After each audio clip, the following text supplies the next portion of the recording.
Bonjour, j'ai titré cette vidéo « Mais où est donc passé le troisième harmonique ?» en référence au cahier numéro 202 de Schneider Electric, écrit par M. Schoeneck et qui porte en titre « La singularité de l'harmonique numéro 3 ». Et on va y revenir dans un instant. Ce que vous voyez ici, c'est un enregistrement qui a été effectué sur un mélangeur chez un de nos clients. Donc un mélangeur, il faut voir une cuve qui contient plusieurs centaines de litres de produit, en l'occurrence un produit relativement pâteux. Et on est à l'entrée du variateur qui est chargé de piloter le moteur d'une turbine, donc un gros mixeur en quelque sorte. Comme vous pouvez le voir, le troisième harmonique est absent, comme d'ailleurs le deuxième et bien d'autres encore. Et nous allons voir pourquoi certains harmoniques sont et doivent être présents et d'autres absents. Et surtout, quel enseignement on peut tirer de la présence ou de l'absence de ces harmoniques. Et c'est très important pour nos diagnostics. Je m'appelle Dominique Ginck et je dirige la société Énergie dont l'activité principale est la réparation d'équipements électrotechniques ou électroniques utilisés dans les ateliers de production. Énergie commercialise également un outil de sa conception,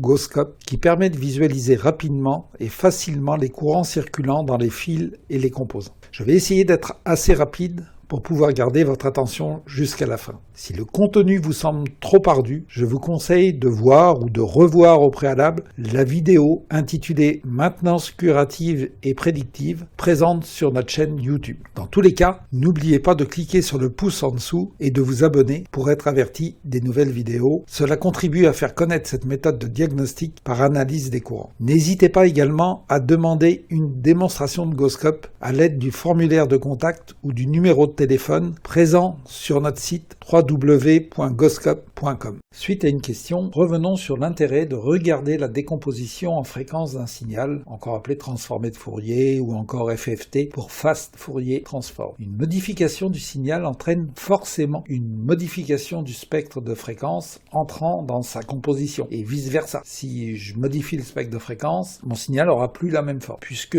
dans le signal on a toutes les informations, pourquoi ne pas se contenter alors d'observer le signal? C'est tout à fait possible de rester sur la visualisation temporelle et de simplement comparer la différence de forme entre deux enregistrements effectués à des dates différentes. Le fait de noter une différence alors que la machine est dans les mêmes conditions permet déjà de dire que l'appareil a besoin d'une opération de maintenance préventive. Observer la transformée de Fourier, c'est l'étape suivante. C'est chercher à comprendre pourquoi le signal est différent, c'est poser des hypothèses sur le type de défaillance en train de se produire. Et c'est également le fondement théorique sur lequel s'appuie le diagnostic par analyse de courant. Cette étape peut être facilement sous-traitée si vous ne souhaitez pas la réaliser vous-même, soit sous un format numérique par enregistrement des signaux, soit en confiant votre appareil pour une révision. Nous revenons sur le cahier CT200 édité par Schneider. Nous allons le parcourir rapidement pour voir ce que l'auteur a voulu nous expliquer. Donc évidemment, il nous parle des courants absorbés par les charges non linéaires. Je n'ai pas besoin de vous rappeler que Schneider est à l'origine de nombreux variateurs et que c'est un problème que les ingénieurs de Schneider connaissent particulièrement bien. Et il a introduit son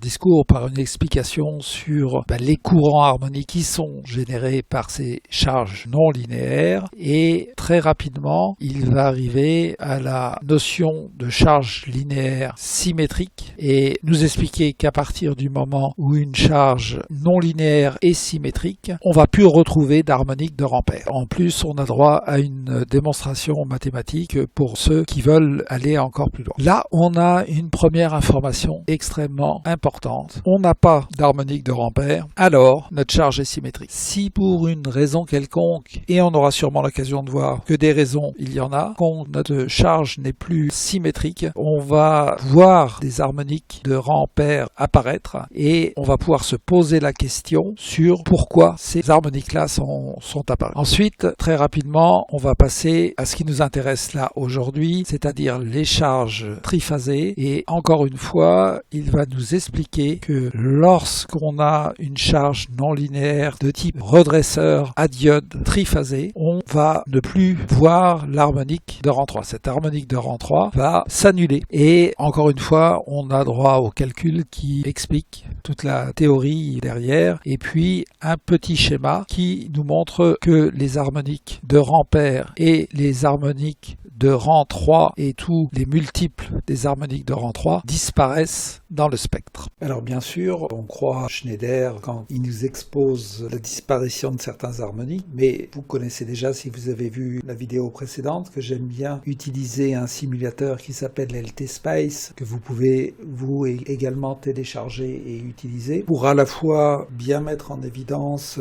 ce que la théorie nous dit, et éventuellement, on va pouvoir, si on arrive à simuler une entrée de variateur, regarder ce qui se passe quand on introduit des défauts dans notre entrée de variateur. Donc là, je vous ai fait un petit schéma. On trouve sur la gauche 3 générateurs alternatifs qui vont nous produire les tensions déphasées de pi sur 3 de 120 degrés chacun, et on attaque un pont de diode triphasé qu'on reconnaît ici. Ces résistances sont prévues pour introduire plus tard des défauts et regarder ce qui se passe. Vous avez également le condensateur de filtrage ici avec également une résistance à 0, et puis vous avez la charge qu'on a voulu dissocier aujourd'hui, donc une charge dans un sens avec une diode et une diode dans l'autre sens, ce qui nous permet également de déséquilibrer la charge et de vérifier s'il se passe quelque chose à l'entrée. On lance la simulation, ce qui va nous permettre de vérifier que les signaux qu'on visualise sont bien les signaux attendus. Et donc ce qu'on observe maintenant, c'est le courant d'entrée dans une phase. C'est une forme de courant similaire à ce qu'on a vu sur le cahier tout à l'heure. On va en regarder la FFT. On constate effectivement qu'on a bien une raie ici à environ 50 Hz, et la première harmonique est ici à 250 Hz, soit un harmonique de rang 5, puis ici 350 Hz, donc un harmonique de rang 7. Donc dans le cas idéal, on constate par la simulation qu'effectivement les harmoniques de rang pair et les harmoniques multiples de 3 ont bien disparu de notre spectre. Si nous revenons sur l'enregistrement qui a été effectué sur une machine en fonctionnement, on retrouve bien l'absence des harmoniques paires, on retrouve bien l'absence de l'harmonique de rang 3 et de tous les harmoniques multiples. On est donc vraiment dans un cas d'école. On voit que le courant à l'entrée de ce variateur est vraiment le courant attendu. Donc notre redresseur à l'entrée du variateur fonctionne de manière optimale au jour d'aujourd'hui. Nous allons passer en revue plusieurs scénarios. On va commencer par ajouter une résistance ici pour simuler un dysfonctionnement de la diode D5, et on s'est limité à une résistance de 3 ohms. On lance la simulation, on regarde le courant et on s'aperçoit tout de suite que le courant n'est plus symétrique, c'est-à-dire que ce qu'on voit en consommation en positif n'est pas identique à ce qu'on voit sur la partie négative. Donc là, notre charge est plus symétrique, c'est normal, on a une résistance sur une seule branche du pont de diode. On fait la transformée de Fourier, on s'aperçoit qu'en dehors de la fondamentale à 50 Hz, on a un premier harmonique à 2 fois la fréquence, puis un deuxième à 3 fois la fréquence, un autre à 4 fois la fréquence. Donc on a aujourd'hui une charge dissymétrique non équilibrée. Est-ce que ça a du sens de mettre une résistance de 3 ohms ici? Eh bien, si le pont de diode se dégrade, la diode va présenter une résistance qui petit à petit va l'échauffer, va également provoquer un afflux de courant dans les autres diodes qui vont s'échauffer. La dégradation va augmenter. Au bout d'un moment, le pont de diode va casser, soit en se mettant en court-circuit, soit avec une rupture, et notre variateur va s'arrêter. Qu'est-ce qui se passe si on trouve 2 diodes en défaut sur des branches opposées? On va rajouter une résistance de 3 ohms sur la branche en face et on va lancer la simulation pour pouvoir observer la différence sur la forme des signaux. Donc ce qu'on voit déjà, c'est que maintenant notre différence de signal est symétrique. On a une courbe qu'on revoit en haut et en bas à chaque fois. Et lorsqu'on va regarder la transformée de Fourier de ce signal, on va retrouver, en plus de notre fondamentale à 50 Hz, non plus un harmonique à 100 Hz, c'est-à-dire un harmonique de rang 2, mais on va trouver un harmonique par contre de rang 3. Ce qui nous fait dire que maintenant la charge est symétrique, mais pas équilibrée sur les trois phases. Donc un autre symptôme, mais de toute façon un pont de diode qui dysfonctionne et qui va nous poser des problèmes à un moment ou à un autre. Maintenant, on a les outils pour analyser notre pont de diode en entrée du redresseur. Donc là, on est sur l'exemple d'un variateur de vitesse, mais on pourrait très bien avoir une alimentation derrière ce redresseur. Et on sait rapidement identifier un défaut dans ce pont de diode, un vieillissement qui va nous entraîner un arrêt à plus ou moins brève échéance. Dans la vidéo précédente, j'ai parlé aussi du condensateur derrière le pont de diode qui sert au filtrage de notre bus continu. Si on rajoute une résistance, donc le fameux ESR des condensateurs, une valeur de 10 ohms qui n'est pas une valeur ridicule, c'est une valeur qu'on trouve souvent nous à l'atelier, et qu'on lance la simulation, on va avoir une déformation de nos courbes, donc une évolution dans le temps des courants qui rentrent dans le variateur et qui doit nous alerter. Et quand on regarde la FFT de ce signal, alors on constate maintenant, en plus de notre fondamentale à 50 Hz, aucun harmonique de rang 2, aucun harmonique de rang 3, un premier harmonique au rang 5, et les harmoniques suivants très atténués.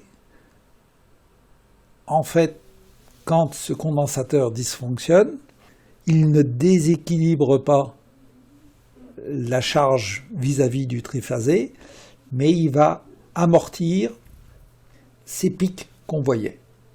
Donc, une autre signature pour un défaut qui entraînera à terme l'arrêt du variateur. Nous sommes revenus maintenant à l'état antérieur. Le circuit est en fonctionnement normal. On voit bien à nouveau les pics opposés sur notre signal temporel. On va venir simplement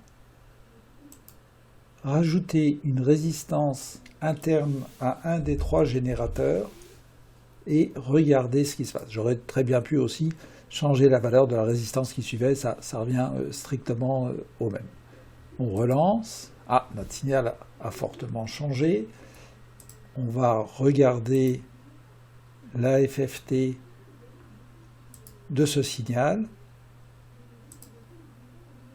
Notre fondamentale à 50 Hz. Et ici, on voit apparaître l'harmonique de rang 3 qui nous signale que les charges sont déséquilibrées sur le triphasé, c'est-à-dire qu'on n'a pas la même consommation sur les trois fils du triphasé. Ça, c'est encore une fois une information extrêmement importante pour poser des diagnostics. Revenons sur le schéma. Qu'est-ce qu'on a fait? On a rajouté une résistance dans le générateur. C'est-à-dire que quelque part sur ma ligne, j'ai une résistance. Elle peut venir d'où cette résistance? Eh bien, imaginez que vous ayez un contacteur en amont du variateur, ce qui arrive extrêmement souvent. Et que sur ce contacteur, on ait un contact de charbonné. Voilà la signature qui va vous alerter si ce n'est pas le variateur qui est en défaut. Vous avez peut-être un défaut sur l'amont, sur l'alimentation. Et ce défaut, qui est minime, là on parle de 3 ohms, hein, c'est une petite oxydation de contact, va amener un déséquilibre dans le fonctionnement du pont d'entrée du variateur. On a vu que ça risque de générer des échauffements dans le pont de diode, et donc à terme de causer la rupture du variateur. Donc ça fait partie des éléments à suivre pour faire de la maintenance prédictive. De retour à l'état normal, où on voit notre signal temporel habituel, on va faire exprès de déséquilibrer la charge derrière le pont redresseur pour vérifier si la charge a un effet sur ce qui est consommé en amont, en entrée du variateur. On relance la simulation. On ne voit pas à l'œil de différence en temporel. Et on va vérifier en traçant la FFT pour voir si on a des différences au niveau du spectre. Eh bien, en plus de note fondamentale, on retrouve l'harmonique de rang 5. Comme le faisait penser le signal temporel, on n'a pas rajouté d'harmonique de rang 2 ou de rang 3. Le type de charge qui est derrière l'étage d'entrée n'a pas d'incidence sur les courants qui rentrent dans le variateur. C'est très important. Ça veut dire que ce qui se passe au niveau du pont de sortie du variateur et ce qui se passe sur le moteur qui est branché derrière n'est pas visible à l'entrée. On a bien séparé les deux choses. Et quand on voit des défauts à l'entrée du variateur, ça doit nous faire penser soit à un problème sur le variateur, un problème qui doit être résolu de préférence avant l'arrêt complet du variateur, ou un problème sur l'alimentation, un problème éventuellement sur des contacteurs en amont. En conclusion, on peut dire que l'analyse de courant dans le cadre d'un diagnostic, qui soit prédictif ou qui soit curatif, nous permet, lorsqu'on visualise l'entrée d'un variateur, de déterminer s'il y a effectivement un défaut sur le redresseur, c'est-à-dire soit sur le pont de diode, soit sur le filtre, le condensateur, à l'entrée du variateur, ou même un défaut amont, type un contacteur en défaut.